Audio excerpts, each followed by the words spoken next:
ሰላም ጤና ይስጥልን የተከበራችሁና የተወደዳችሁ በዓለም ዙሪያ የምትገኙ የጣና ቴሌቪዥን ቤተሰቦች እንደምን ዋላችሁ? አክብሮታዊ ሰላምታችን በያላችሁበት የምድር ዳርቻ ሁሉ ይድረሳችሁ እያልን የጥቅምት 2 ቀን 2018 ዓ.ም የጣና ቴሌቪዥን የቀን ዜናችንን ይዘንላችሁ ቀርበናል። እስከ መጨረሻው አብራችሁን እንድትቆዩ በአክብሮት እየጠየቅን የሰዓቱን ዜናዎች ርዕሶቹን አስቀድመን እናስደምጣችኋለን። የአማራ ፋኖ የሉና ትግሉን በድል አድራጊነት መንገዱ አጠናክሮ ቀጥሎበታል። ትናንት ብርቱ ተጋድሎ አድርጎ ከፍተኛ ድል ከተቀዳጀበት የጎጃም ቀጠና ተጋድሎ በተጨማሪም በዛሬው ዕለትም በተመሳሳይ በሶስቱ የአማራ ጠቅላይ ግዛቶች ታላቅ ድል የተቀዳጀበትን ውጊያ አድርጓል። የተጋድሎ መረጃውን ዝርዝር ዘገባ በዜናችን በቀዳሚነት ተሰሙታላችሁ።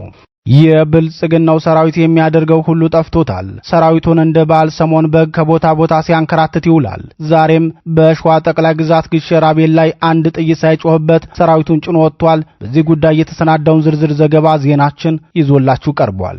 የአማራ ክልሉን ጦርነት የወታደሩ ጥምረት ውጤት ሊያመጣ ስላልቻለ ሌላ ኃይል በበላይነት ጥምረቱን ይምራው ተብሎ ተወስኗል። በዚህም መሰረት የአማራ ክልሉን ጦርነት የብሔራዊ መረጃና ደህንነቱ እንዲመራው የተወሰነ ሲሆን ለዚህ ዓላማ ደግሞ የተመለመሉ በ10 ሺዎች የሚቆጠሩ ሰላዮች ወደ ክልሉ ተሰራጭተዋል። ከወታደራዊ ምንጮቻችን የደረሰንን ልዩ መረጃም በዜናችን ተካቶ ይቀርብላችኋል። የብልጽግናው ሰራዊት ነገር የሞኙን አባውራ ባህሪ የተላበሰ ሆኗል። ፋኖ በደንብ አድርጎ ሲመታው ሩጦ ከተማ ይገባና የፋኖን ወላጆች ይገድላል። ትናንትም በተመሳሳይ በጎንደር ቀጠና የተፈጸመው ይህ ነው።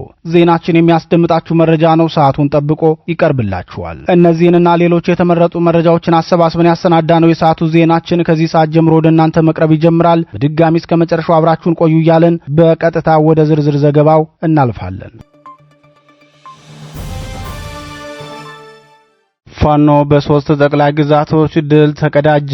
የአማራ ሕዝብ የሉና ትግል በፋኖ የተቀናጀና ተከታታይነት ባለው ድል ተጠናክሮ ቀጥሏል። ትናንት በሸዋ ጠቅላይ ግዛት አንኮበር፣ በጎንደር ጠቅላይ ግዛት ስማዳና በወሎ ቤት አማራ ደግሞ ምዕራብ ወሎ ላይ ፋኖ ታላቅ ድል ተቀዳጅቷል።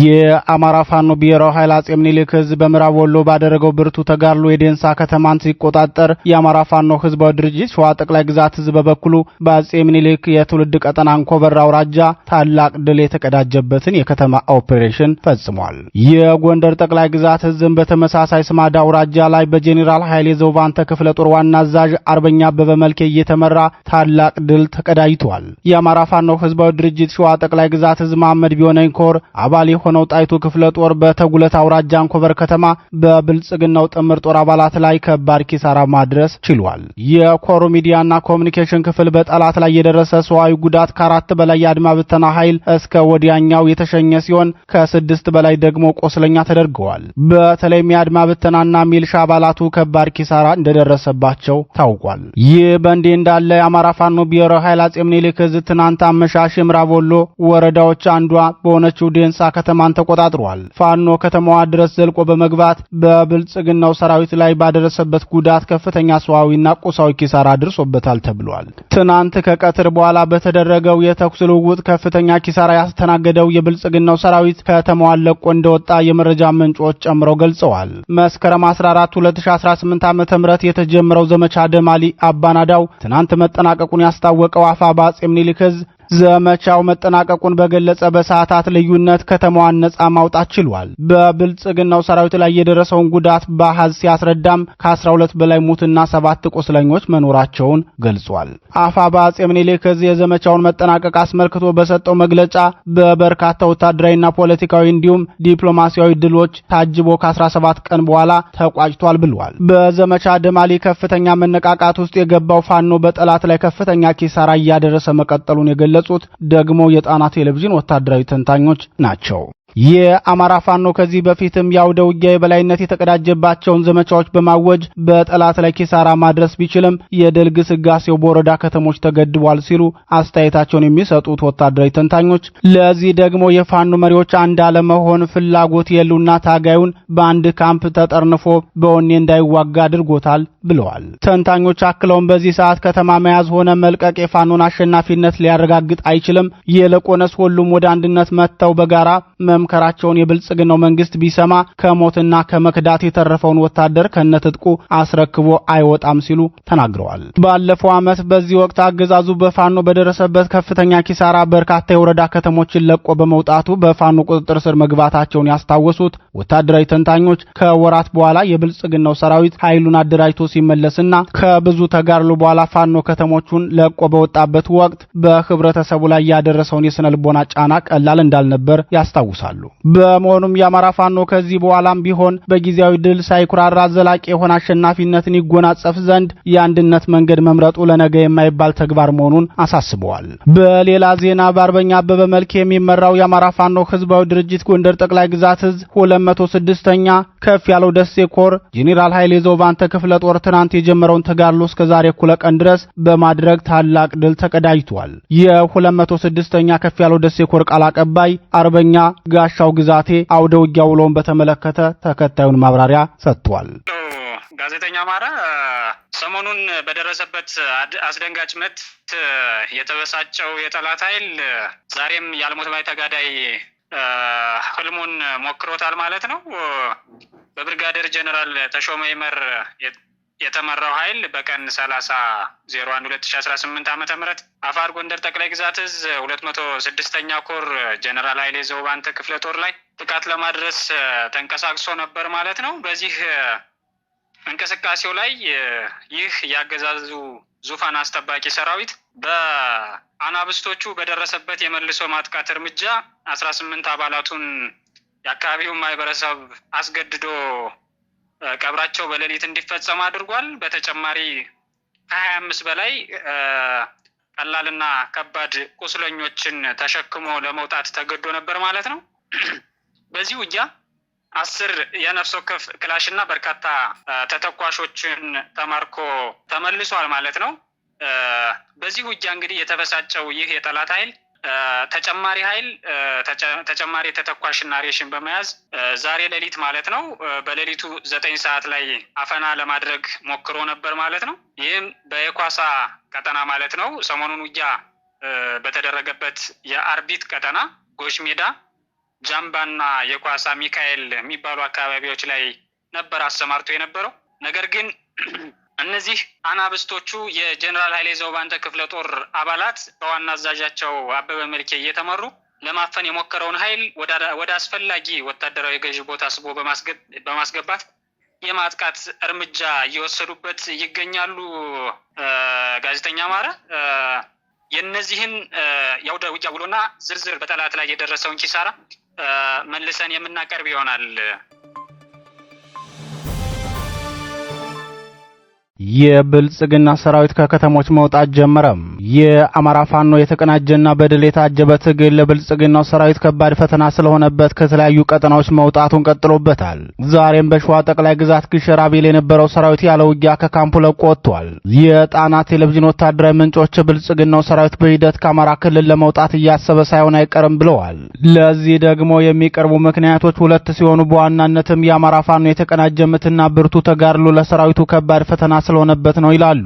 ቀደም ሲል የብልጽግናው ሰራዊት ምክትል ኤታማዦር ሹም ጄኔራል አበባው ታደሰ ሰራዊቱ ለሌላ ሀገራዊ ግዳጅ ስለሚፈለግ ራሳችሁን አጠናክራችሁ ክልላችሁን ጠብቁ የሚል መልእክት ለባዲ ሚልሻ ኃላፊው መናገራቸው በተለያዩ ሚዲያዎች መዘገቡ አይዘነጋም። በዚህ የተነሳም የዛሬውን የግሸር አቤልን ጨምሮ በርካታ ቀጠናዎችን ለቆ ለመውጣት የተገደደው የብልጽግናው ሰራዊት እያቀረበ ያለው ምክንያት ደግሞ ለሀገራዊ ግዳጅ ስለምታስፈልጉን ክልል ውስጥ በሚልሻ ስራ መጠመድ የለባችሁም የሚል ነው።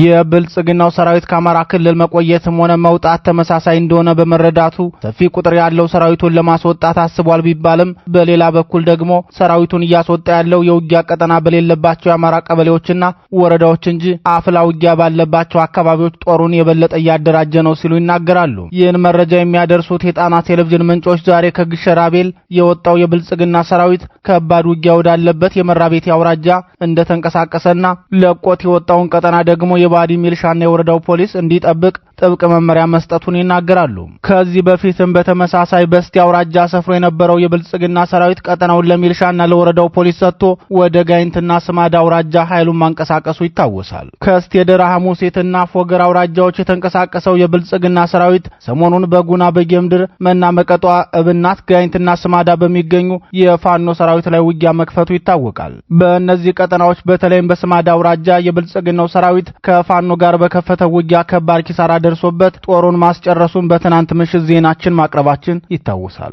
የአማራ ፋኖ ህዝባዊ ድርጅት አጼ አምደ ጽዮን ኮር አጼ ዳዊት ክፍለ ጦርም በመራቤቴ አውራጃ የሰፈረውን የብልጽግናውን 101ኛ አየር ወለድ ኮማንዶ ክፍለ ጦር ከፍተኛ ኪሳራ እንዳደረሰበት ይታወቃል። የመሐመድ ቢሆነኝ ኮርም በተመሳሳይ የብልጽግናውን ሰራዊት 103ኛ አየር ወለድ ኮማንዶ ክፍለ ጦር ከጥቅም ውጭ ማድረጉ የሚታወስ ሲሆን ሁለቱም ክፍለ ጦሮች ኃይል ይጨመርልን ተደጋጋሚ ጥያቄ ሲያቀርቡ ሰንብተዋል። ይህን ተከትሎም ዛሬ በግሸራቤል ሰፍሮ የነበረው የብልጽግናው ሰራዊት ቀጠናውን ለቆ ወደ መራቤቴ አውራጃ መንቀሳቀሱን ለጣና ቴሌቪዥን የደረሰው መረጃ ያመለክታል። ጦርነቱን ደህንነቱ እንዲመራው ታዘዘ። የብልጽግናው አገዛዝ በአማራ ህዝብ ላይ የከፈተውን የዘር ማጥፋት ጦርነት ከሰራዊቱና ከባዲን የጸጥታ ኃይል በተጨማሪ የብሔራዊ መረጃና ደህንነት ተቋም በበላይነት እንዲመራው ውሳኔ ያሳለፈ። የአማራ ህዝብ የተደቀነበትን የህልውና ጦርነት በበላይነት እየመራው ያለው የአማራ ፋኖ በተለያዩ ቀጠናዎች እያደረጋቸው ያሉት የህልውና ተጋድሎች ለብልጽግናው ሰራዊት ከባድ ፈተና እንደሆኑበት ይታወቃል። በተለይም ሰራዊቱ በክልሉ ህዝብ የተጠላ መሆኑን ተከትሎ መከታና ከለላ የሌለው ሆኗል። አንጻሩ የአማራ ፋኖ በራሱ ህዝብ መሃልና በቀያው ሆኖ የሚያደርገው ተጋድሎ በመሆኑ ደጀን ህዝብም ሆነ መከታና ከለላ ወገን ያለው ነው። ይህን የፋኖና የደጀኑን ህዝብ ጥምረት ለመስበር ሚልሻና አድማ ብተናን በብዛት ቢጠቀምም ውጤታማ መሆን ያልቻለው የብልጽግናው አገዛዝ የፖለቲካና ፕሮፓጋንዳ ስራ ላይ ልዩ ትኩረት አድርጎ ለመስራት ያደረገው ሙከራም ሊሳካለት አልቻለም። በሃይማኖት መካከል ግጭት ይፈጥሩልኛል ያላቸውን ድርጊቶች ሁሉ አውጥቶ ለመጠቀም ያደረገው ጥረትም ጥቂት አላዋቂና ተልዕኮ የተሰጣቸው ግለሰቦች የፈጠሩ ችግር በአማራ ህዝብ አስተዋይነት ችግሩ ወደ ህዝብ እንዳይወርድ አድርጓል። ይህን ሁሉ ሙከራ አድርጓል ሳካለት ስላለው በመጨረሻም የውጊያ ግምገማ አድርጎ የአፈጻጸም መመሪያና መዋቅር መፍጠሩን ወታደራዊ ምንጮቻችን ተናግረዋል። እንደ ጣና ቴሌቪዥን ወታደራዊ የመረጃ ምንጮች ከዚህ በኋላ በክልሉ የሚካሄደው ጦርነት በመረጃና ደህንነቱ መስሪያ ቤት እንዲመራ ተወስኗል። ለዚህ አገልግሎትም ከዚህ በፊት በፋኖ መዋቅር ውስጥ የነበሩና እጃቸውን የሰጡ ወጣቶችን ለመመልመል ስልጠና ተሰጥቷቸው ወደ ውጊያ ቀጠና እንዲገቡ ተደርጓል ብለዋል። የብልጽግናው ሰራዊት ከፍተኛ መኮንኖች ባደረጉት ስብሰባ በጽንፈኛው እንድንመታ ያደረገን የመረጃ የበላይነት ስለሌለን ነው ማለታቸው ይታወሳል። በዚህ ሪፖርት መሰረትም የብልጽግናው መከላከያ ሰራዊት የሚሊታሪ ኢንተለጀንሲ ቡድኑ ወደ አማራ ክልል ጦርነት በርካታ የስለላ ባለሙያዎችን ያሰማራ ሲሆን እነዚህ በስለላ የተሰማሩ ሰዎች ደግሞ ተጠሪነታቸው ለብሔራዊ መረጃና ደህንነት ነው። ጣና ቴሌቪዥን ከሐምሌ ወር የመጨረሻዎቹ ሳምንታት ጀምሮ እስከ ነሐሴ አጋማሽ ባሉ ቀናት በተከታታይ በዚህ ጉዳይ ዘገባዎችን ማቅረባችን ይታወሳል። የብልጽግናው አገዛዝ አስቀድሞም ቢሆን ወደ ፋኖ አስርጎ ያስገባቸው በርካታ የብሔራዊ መረጃና ደህንነት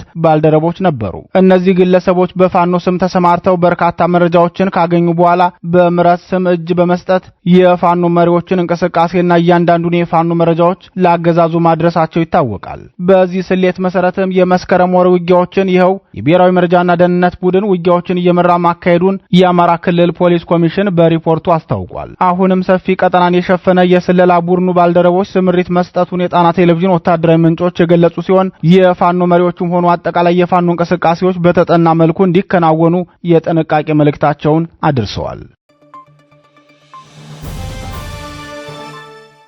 የብልጽግናው ወታደር ንጹሃንን ጨፈጨፈም። የአማራ ፋኖ ያደረሰበትን ተከታታይና ብርቱ ምት መቋቋም የከበደው የብልጽግናው ሰራዊት በአማራ ህዝብ ላይ የሚፈጽመውን የጦር ወንጀል በጎንደር አማራ ህዝብ ላይ ትናንት ደግሞታል።